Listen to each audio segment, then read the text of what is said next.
मुरादाबाद से है। आयोजित भीम आर्मी सम्मेलन में मुख्य अतिथि के रूप में पहुंचे भीम आर्मी आजाद समाज पार्टी के संस्थापक एवं राष्ट्रीय अध्यक्ष चंद्रशेखर रावण कार्यकर्ताओं ने फूल मालाओं से लाद कर जोरदार स्वागत किया।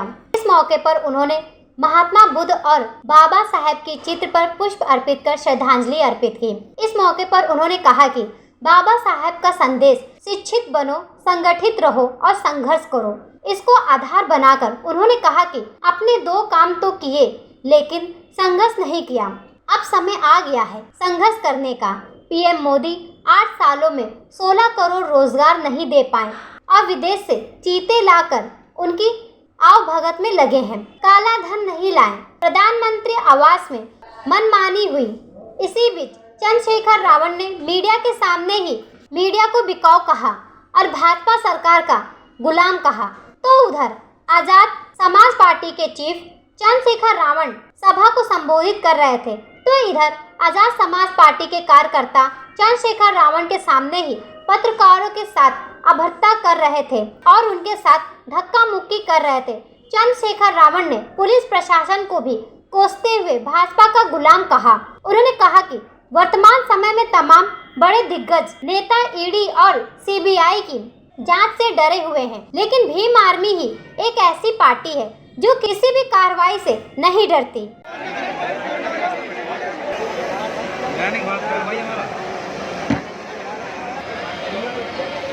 मैं आपसे कुछ अनुरोध करूं कि बात रखने उपस्थित है। साथियों,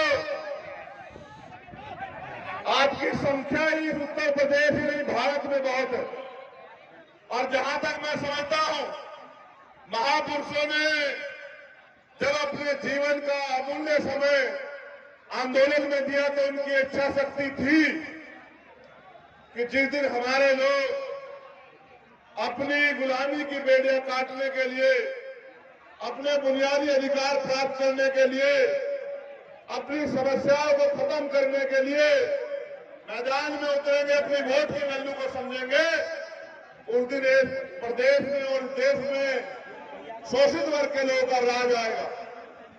आज इस डबल इंजन की सरकार में, जो उत्तर प्रदेश में भी है और केंद्र में भी, कमजोर वर्ग के लोग और ज्यादा कमजोर हुए, उनके साथ जुल्म जाति के अत्याचार बढ़ा है।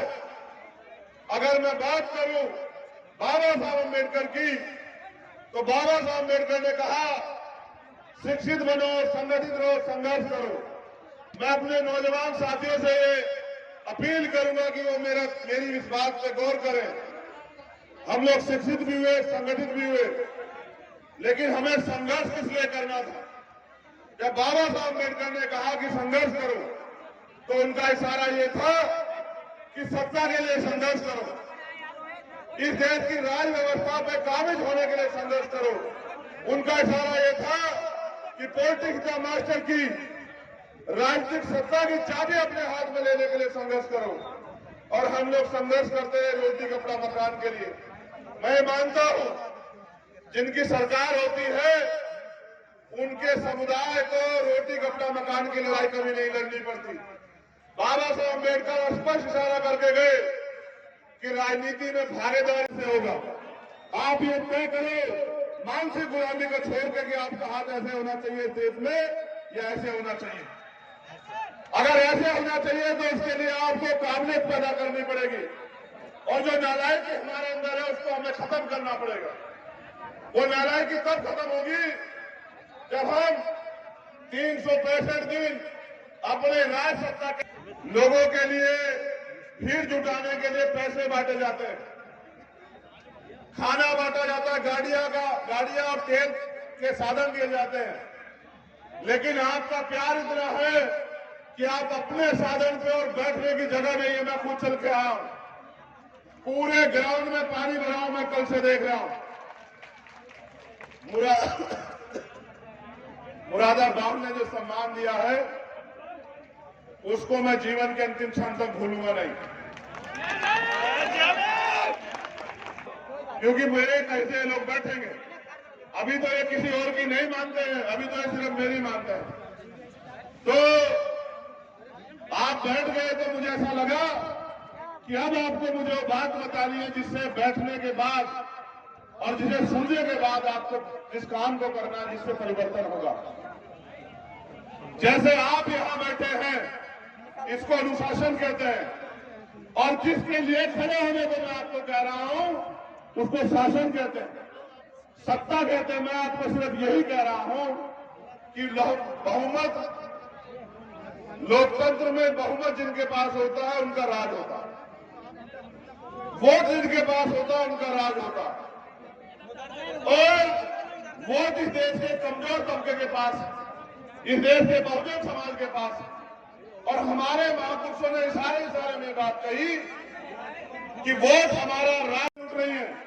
अभी मैंने देखा जालौन की एक घटना, कल मैंने देखी मथुरा की एक घटना।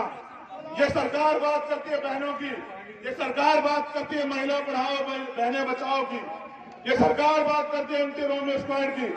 जिस तरह से बच्चों की हत्याएं और रेप इस सरकार में हो रहा है और इसे कोई से राज का नाम दो, ये जब बहन बेटियों की रक्षा नहीं कर सकते इन निकम्मों को तो सरकार से वैसे इस्तीफा दे देना चाहिए। अगर ये इतने निर्दयी लोग हैं, ये तो बीजेपी के लोग इतने निकम्मे और निर्दयी लोग हैं कि ये तो लाशों में राजनीति करते हैं, दंगे करा के भाईचारे को तोड़ के हिंदू मुसलमान करके ये साजिशें करके सत्ता में बैठे हुए लोग। हमें इनकी साजिशों से सावधान रहना। मैं अपने नौजवान साथियों से पूछ रहा हूं, आप बताओ ये जो बहनें चीख रही चिल्ला रही हैं, इनकी सुरक्षा की जिम्मेदारी आपकी है या नहीं, ये बताओ।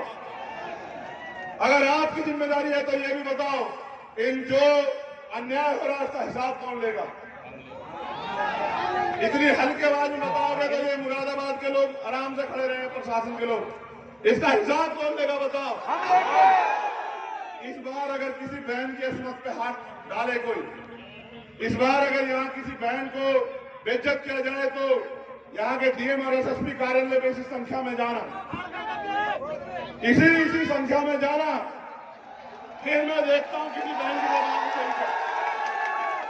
जब आप इतनी संख्या में वहां जाकर बैठोगे तब इनको एहसास होगा, तब ये नींद से जाएंगे, इनको समझ आएगी बच्ची कितनी कीमती होती है, बहनें कितनी कीमती होती है, तब इनको समझ आएगा।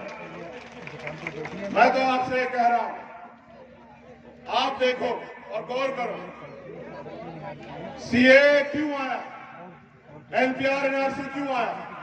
क्योंकि सत्ता उनकी थी, वो चाहते थे ये आए। आप चाहते हैं निजीकरण रुक जाए, आप चाहते हैं बेरोजगारी खत्म हो गया। जो है बेरोजगारी में इतने बड़े नंबर पे जा रहा है, इसका जवाब कब दोगे? जब जिस देश का मीडिया बिकाऊ हो जाए उस देश की जनता पर विद्रोह कर देना चाहिए। ये लोकतंत्र है। आज का विद्रोह, आपका विद्रोह इसी, क्योंकि हम अपना काम जिम्मेदारी से नहीं कर रहे। जब जिस दिन हम लोग अपना काम जिम्मेदारी से करेंगे उस दिन ना अन्याय अत्याचार होगा और ना ही देश बर्बाद होगा। हम इस देश के मुरादाबाद से रान अंसारी की रिपोर्ट, न्यूज हब भारत।